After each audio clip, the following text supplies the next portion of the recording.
केजरीवाल जी को इन्होंने गिरफ्तार कर लिया। आपके केजरीवाल शेर है, शेर। ये ज्यादा दिन तक उनको जेल में नहीं रख पाएंगे। करोड़ों लोगों के दिल में बसते हैं केजरीवाल।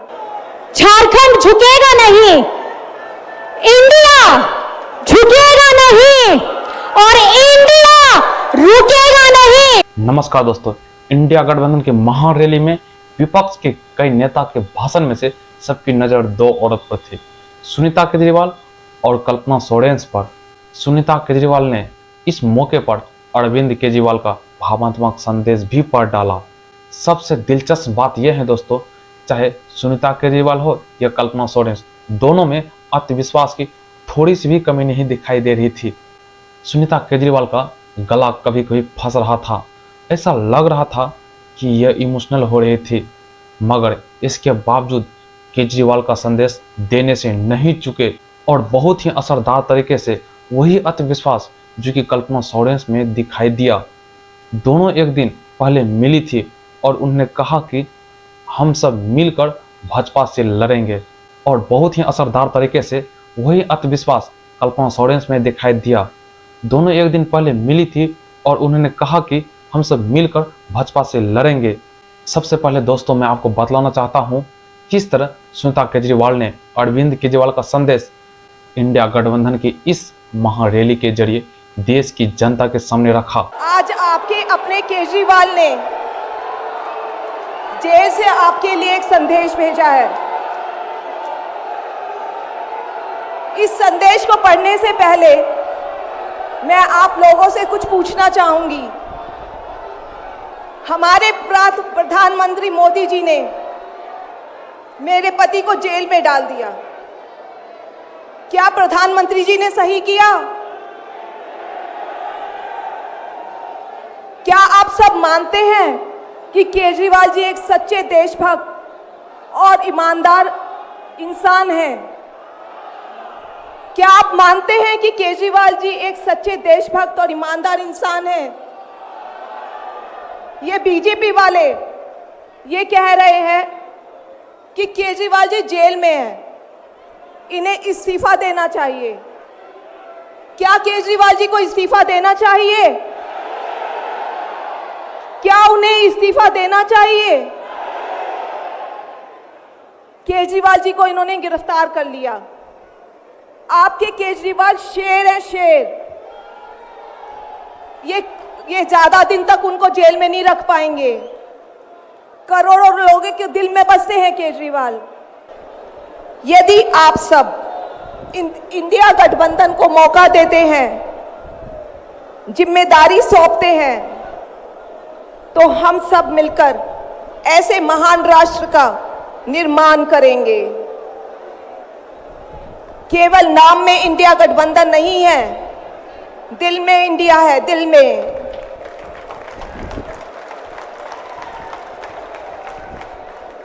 मैं इंडिया गठबंधन की ओर से आज 140 करोड़ लोगों भारतवासियों को 6 गारंटी देता हूं। पहली, पूरे देश में 24 घंटे बिजली का इंतजाम करेंगे, कहीं कोई पावर कट नहीं होगा। मंजूर है? दूसरा, पूरे देश के गरीबों की बिजली फ्री करेंगे, मंजूर है? तीसरी, हर गांव और हर मोहल्ले में शानदार सरकारी स्कूल बनाएंगे। अब गरीबों और अमीरों के बच्चों को अच्छी और एक समान शिक्षा मिलेगी, होना चाहिए। चौथा, हर गांव और मोहल्ले में मोहल्ला क्लिनिक बनाएंगे। हर जिले में शानदार मल्टी स्पेशलिटी सरकारी अस्पताल बनाएंगे। देश के हर व्यक्ति के लिए शानदार और फ्री इलाज की व्यवस्था करेंगे, मंजूर है? पांचवी, किसानों को स्वामीनाथन आयोग के मुताबिक सही फसलों पर एमएसपी निर्धारित करके उनको फसलों के पूरे दाम दिलवाएंगे। मंजूर है? छठी, दिल्ली के लोगों ने 75 साल से अन्याय सहा है। देश के अन्य राज्यों की तरह अपेक्षा उनके अधिकार बहुत कम है। उनकी चुनी हुई सरकार पंगु है। ये अन्याय हम समाप्त करेंगे। दिल्ली वासियों को उनका हक दिलाएंगे। दिल्ली को पूर्ण राज्य का दर्जा दिलवाएंगे। मंजूर है? मैं आज ये ऐलान करने के लिए अपने सभी इंडिया गठबंधन के साथियों से माफी मांगता हूं, क्योंकि ये ऐलान करने के पहले मैंने उनसे उनकी अनुमति या सहमति नहीं ली। जेल में हूं, इसलिए सहमति लेना संभव नहीं था। उम्मीद करता हूं कि किसी को इस पर आपत्ति नहीं होगी। ये सभी 6 गारंटी हम 5 साल में पूरी करेंगे। इसका पैसा कहां से आएगा, इसकी पूरी प्लानिंग कर ली है। मैं यहां जेल में स्वस्थ हूं, पूरी ऊर्जा से भरा हूं। इस गिरफ्तारी ने मेरे हौसलों को और मजबूत किया है। आपकी दुआएं और आशीर्वाद मुझे लगातार मिल रहे हैं। ऊपर वाला मेरे साथ है। जल्द बाहर आकर आपसे मिलता हूं। आपका अरविंद। सभी लोगों का आशीर्वाद और प्यार भरपूर मिल रहा है मेरे पति को। अपना ये आशीर्वाद बनाए रखना। भारत में ये तानाशाही नहीं चलेगी। हम लड़ेंगे, जीतेंगे। अब थोड़ी बात सुन लेते हैं कल्पना सोरेन का भी। आज ये उमड़ा ऐतिहासिक इस मैदान में सैलाब इस बात की गवाही दे रहा है कि लोकतंत्र को खत्म करने के लिए जिस तरीके से तानाशाह ताकतों ने अपना कदम बढ़ाया है, उसको अंत करने के लिए ये संकल्प सभा यहाँ पे आमंत्रित हुई है, जिसमें आप सभी जन भारत के हर एक देश, हर एक प्रांत से आए हुए हैं। आप सभी को बहुत बहुत शुक्रिया, बहुत बहुत बधाई कि आपने हमारी ताकत को, इंडिया गठबंधन की ताकत को बढ़ाया है।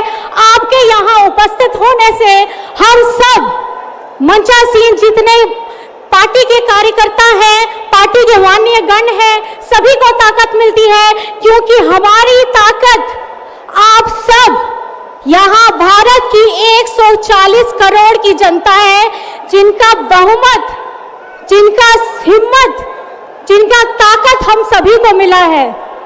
आज भारत में बाबा साहेब जी के संविधान के प्राप्त जितनी भी गारंटियां हैं, उन सभी को एनडीए सरकार के द्वारा उसे नष्ट किया जा रहा है। इनकी गारंटियों की गारंटी कौन लेगा? जिन्होंने एक एक करके हमारे संवैधानिक संस्थाओं के संवैधानिक मूल्यों को तहस नहस किया है।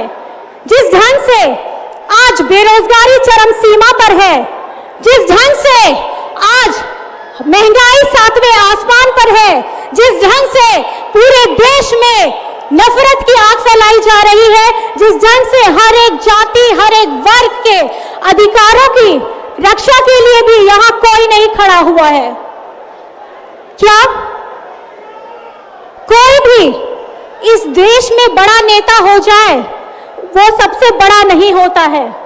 आज भारत की जनता सबसे बड़ी है। अगर कोई दल बहुत अपने आप को शक्तिशाली समझता है, लेकिन भारत की 140 करोड़ की जनता से ज्यादा शक्तिशाली और ताकतवर नहीं हो सकती है। आपकी एक उंगली, इस उंगली का इस्तेमाल करिएगा। आने वाले आगामी चुनावों में इस उंगली से हमें हमारे गठबंधन, इंडिया गठबंधन के लोगों को मजबूती दीजिएगा, क्योंकि अगर आपको अपना देश बचाना है, आपको अपना लोकतंत्र बचाना है, आपको अपने अधिकार हक के लिए लड़ना है, तो आप लोगों को खास करके अपने इस वोट का चुनाव सही ढंग से करना होगा। आज 31 मार्च है।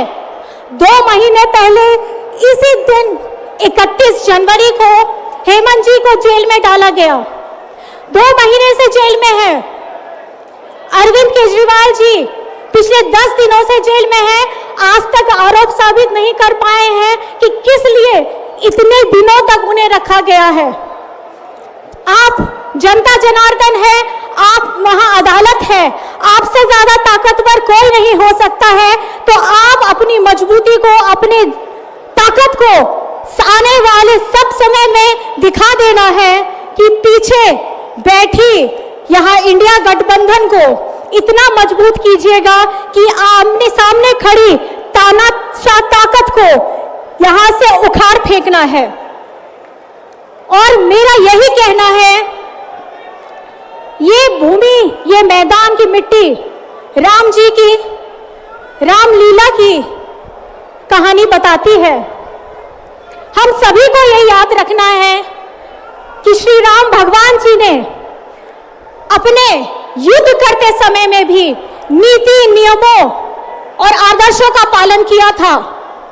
और जिस तरीके से उन्होंने शक्तिशाली होते हुए भी हमेशा धैर्य एवं सहनशीलता दिखाई है, और जिस तरीके से उन्होंने ज्ञानी होते हुए भी ज्ञान पाने की तत्परता दिखाई थी, और जिस तरीके से युद्ध में अपने प्रतिद्वंदियों को हरा करके भी उन्हें सम्मान की दृष्टि से देखा था, आज हमें सबको भगवान श्री राम जी के आदर्शों को सच्चे ढंग से समझने की जरूरत है। आने वाले दिनों में आप सभी का मजबूती, आप सभी का गठबंधन, आप सभी का आशीर्वाद हम सबको चाहिए। अंत में सिर्फ मैं इतना कहना चाहूंगी, झारखंड झुकेगा नहीं, इंडिया झुकेगा नहीं और इंडिया रुकेगा नहीं। ये वे सुनीता और कल्पना थे जिनके पति को जेल में डाल दिया गया है। वह सुनीता और कल्पना जिनके पति को जेल में डाले जाने के बावजूद उनकी आवाज जनता पर बनी हुई है। वह सुनीता और कल्पना जिनके हौसले टूटे नहीं हैं, वह अपनी बात पूरे जोर तरीके से रख रहा है। और इन दोनों मुख्यमंत्री की पत्नियों पर आप लोगों को क्या राय है, कमेंट बॉक्स में जरूर लिखिए। इस तरह से वीडियो देखने के लिए हमारे चैनल मिस्ट्री मिलाट को लाइक से सब्सक्राइब करें। मिलते हैं अगले वीडियो में।